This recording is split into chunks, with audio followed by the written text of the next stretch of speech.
With that, I'd like to announce our closing keynote speaker, David Victor. David was kind enough to come up from UC San Diego today. He's a chaired professor at UCSD, very eminent guy in public policy and strategy. He's a political scientist by training at MIT. He's a former Stanford professor of law and environmental law. He's co-director of the UCSD Decarbonization Initiative. Decarbonization Institute. The D- Carbonization Institute is run by the coal industry. Oh, okay. Sorry. Very important to get that straight. Sorry, decarbonization. My bad. Typo. And he's also actually adjunct at the Scripps Institute of Oceanography down at UCSD or in San Diego.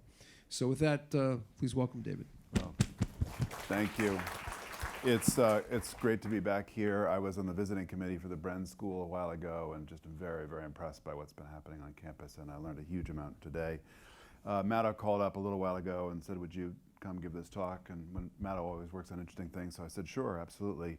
And then I saw the agenda and I realized that I'm supposed to lay out a research agenda for the future, and I'm supposed to be the last speaker between you and a glass of wine. So that's a big error. And of course, the research agenda is impossible to lay out in detail because we've learned so much today. Obviously, a lot of work needs to be done around improving computation, efficiency of computation, especially efficiency of handling data. We need to do better at drawing images of dogs holding cups of coffee. We hopefully will not be surprised that after we do all this work, the answer is 42. All of you under the age of 40 will have no idea what I'm talking about, but luckily there are a few of us who remember.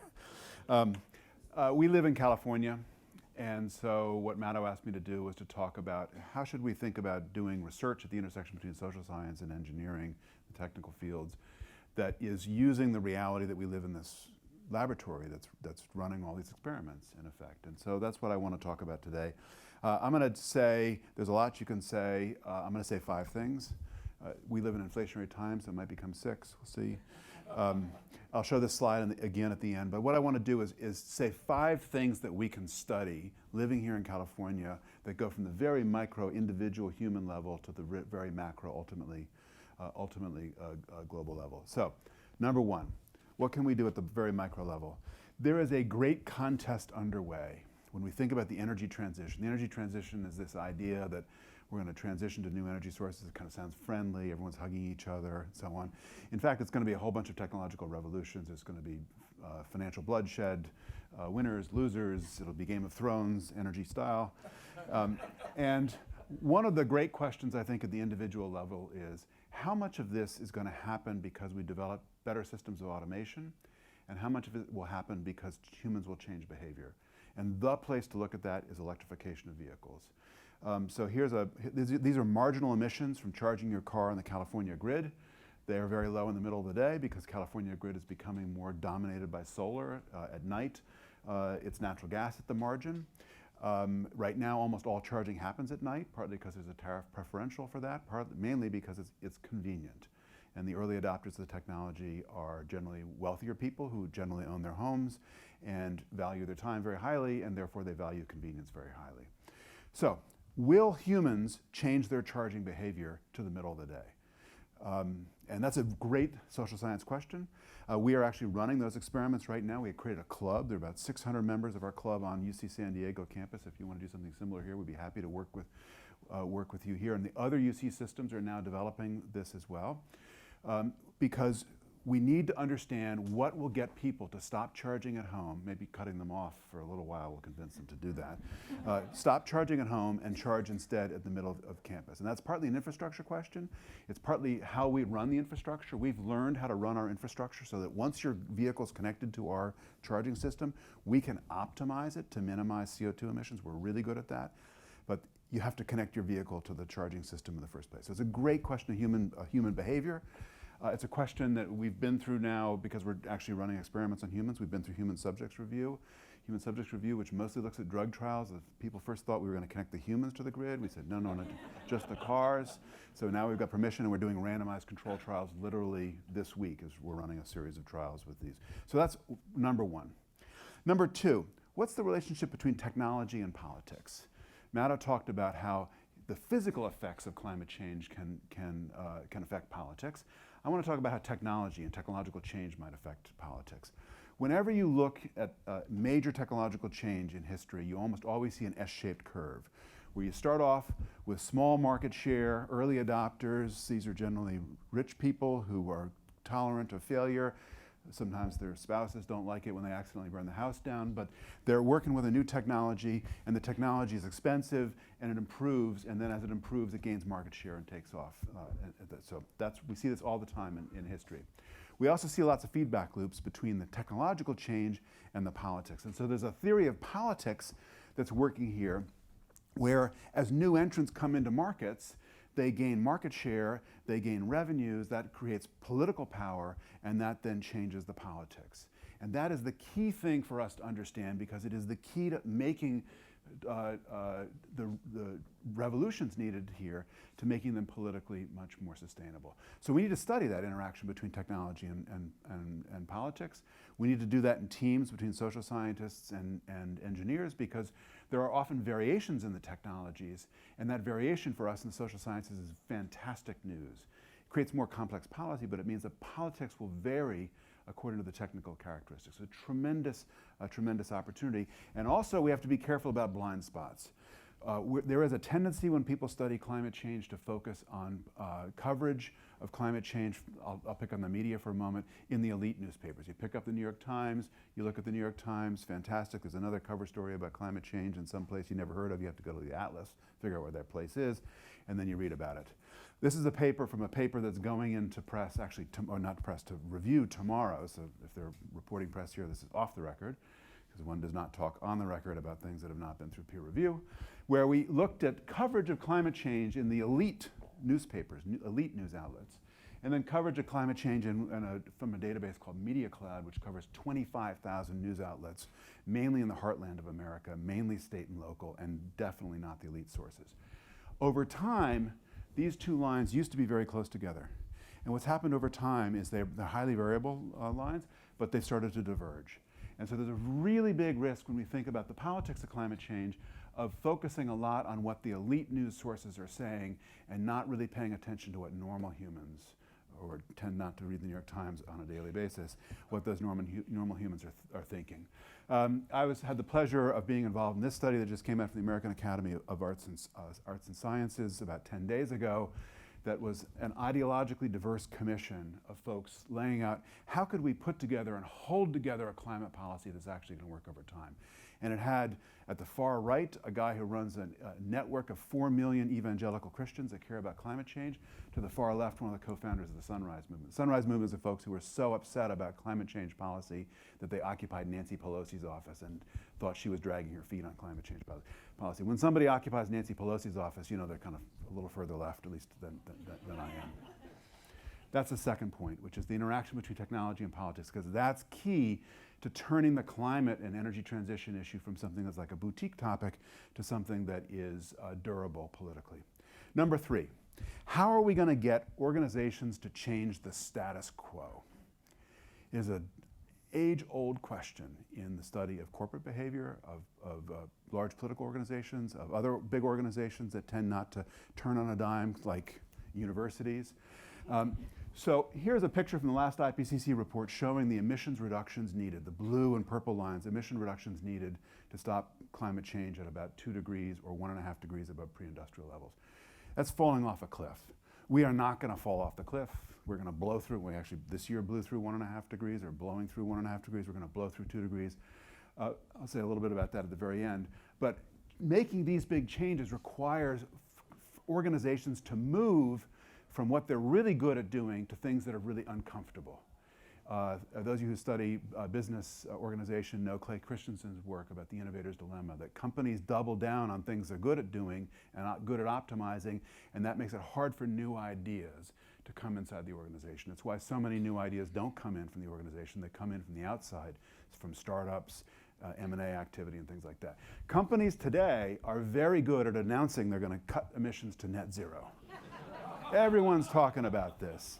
This is half of publicly traded companies, the study the FT puts out every once in a while, say they're going to cut to net zero. Outside of a tiny minority, especially very, very wealthy large tech companies and companies that grow trees and so on, and so therefore have the benefit of being able to absorb a lot of carbon. Outside of those companies, nobody has a clue. They go to Davos, they talk about net zero and so on, they run back as quickly as possible, gas up the Gulf Stream, get home before somebody notices that you have no idea what you're talking about. So we're good at announcing things, we're not so good at actually doing them. And if you think that I'm just picking on companies, let me pick on all of my fellow scientists. This is from a little paper I wrote, a kind of pretty nasty paper actually, that reflected on the IPCC process. In the social sciences, almost everything we have to say that's really important about policy change, policy instrument design, things like that, those are the realms of the social sciences where we don't actually have very high confidence. We know what we're talking about. We have low confidence, but it's really, really important. This is counting up the number of statements in the last IPCC, or 2 IPCC reports ago, according to the confidence statements. So almost everything we talk about when we have official documents is things we know a lot about. But what we need to get comfortable doing, what companies need to get comfortable doing as they talk about net zero, is the things we actually don't know very much about, but are really transformative. So we need to invert that. Chuck Sable and I have a book out last year that's about this. When you have an idea that's going to change in 2 or 3 months, you write a paper about it. When you have an idea that's not going to hopefully change in decades, you write a book about it. And this question of how do you fundamentally change the status quo? How do you get organizations comfortable with ideas that are unfamiliar? That's a topic that I think is durable. It's going to be very important for us. Number 4 out of 5. I'm making progress, and the glass of wine awaits. Number 4 out of 5 is, how can we mobilize private investment? The International Energy Agency, about 10 days ago, put out their annual World Energy Outlook and included data. I'm going to put data in quotes because I'm not sure their data wouldn't involve a dartboard. But have data about the investment needs for the clean energy transition. So these are the investment needs in the emerging economies ex-China, investment needs in China, investment needs in the industrialized countries, big, big numbers. And they have created the illusion that we actually know what those numbers are. We don't know what those numbers are, but what we do know is that when you look closely at the actual deal flow, the deal flow is driven by private investment. Last year, $1.2 trillion was invested in clean energy. The first year on record that all of our major data sources showed that more was spent on clean energy than conventional energy. That's progress. Here's the Bloomberg data. It looks like an S-shaped curve. It's an S-shaped curve, and you're beginning to see those revolutions. Fantastic news. But look closely at the colors. 85% of last year's deal flow was dominated by 2 kinds of energy. Renewable energy, that's solar and wind, not offshore wind. If you're doing offshore wind, you're going to get your head handed to you for a little while, as Ørsted's investors were reminded yesterday. And electrified transport. Why? Because these are the areas where the technology and the policy look normal. When you look at these deals, they're almost all private investment. They are debt dominated. They're classic 80-20 deals where it's mostly debt. You've got massive amounts of money that's ready to do projects, but not projects with some wackadoodle idea where you're going to lose all your money and so on. Everyone's excited about hydrogen these days. You're going to need your microscope to get the hydrogen deal flow in there because they're not normal looking projects. And the last thing I want to say is I want to talk about the relationship between California and the world. How many of you are excited that California is a leader on climate change? Okay, maybe half of you. The other half of you are skeptical or wary of putting up your hand because you might get called on. Leadership is great on climate change because leadership is what gets you from the left-hand side of our S-shaped curve into mature technology territory. But we must remember the fundamental logic of climate change, which is leadership by itself does not solve the problem. California today is much less than 1% of global emissions. Back in 1990, about 1/3 to 2/5 of the emissions in the world came from countries that would end up being reliable leaders on climate change. Europe, half of America, 2/3 of Canada, Japan, Australia sometimes, Costa Rica, I love Costa Rica. And so rather than putting the emissions by the names of countries, I want to put them up here by their political interests. What's happened over time is the leaders have led. And the irony of the climate problem is that the more you do to lead, the less relevant you become to the problem, less directly relevant. So all of us who are excited about leadership in California, be excited. All of us who are excited about leadership in the UC system, and UCSD hosted a terrific study we did several years ago looking at all the great leadership we're doing. Leadership is not by itself solving the climate problem. Leadership is relevant only if it generates followership. So everything we do here in California, we should be evaluating through the lens of followership and not just leadership. So I promised my list of 5, which started from individual, very micro level work that we, not just in political science, but economics, especially cognitive psychology. This is a great set of questions about the human role in the transition, all the way up to the very macro level. I was in Amsterdam on Monday, and as I flew in, you see this great sight of the dunes holding back the North Sea, and this is the epicenter of what's often thought of as Dutch society, the so-called polder society, which is that you have a set of natural formations that protect. The lights always come on. It's a little bit like an act of God. So you invested in a great building that every once in a while just says to people, stand up and sing. What the Dutch have done is they've created a society around the idea of cooperation. And the cooperation is in maintaining a joint infrastructure that keeps the country from flooding. The Netherlands should not exist. The Netherlands every once in a while does get massively flooded, lots of people die and so on. It's a reminder that you need to pay attention to details. But for the most part, it's an institution that's around managing what is going to become more common in the world of climate change. I do not believe we're going to stop warming at 1.5 or 2 degrees. And I believe there are going to be all kinds of articles, some starting already, about how we're failing. We're not failing. Today, we're on track for about 2.5 degrees C of warming. And that's success because it's not 5, which was the trajectory we were on 15 years ago. 2.5 is a whole lot of climate change. It's not 5. That's the right way to measure progress. But 2.5 is a whole lot of climate change, which means the kinds of stuff that Madhav was talking about, where we have to understand the politics and the incidence of the physical effects of climate change, those things are going to be increasingly common, even though we're making progress in cutting emissions. Thank you. Wow. So, wow, that was great. I want to mention one thing. I forgot to mention that he's a member of the Academy of Arts and Sciences and one of the National Academy members. And so congratulations on that. Okay, so questions for David. Wow, that was cool. Questions for David?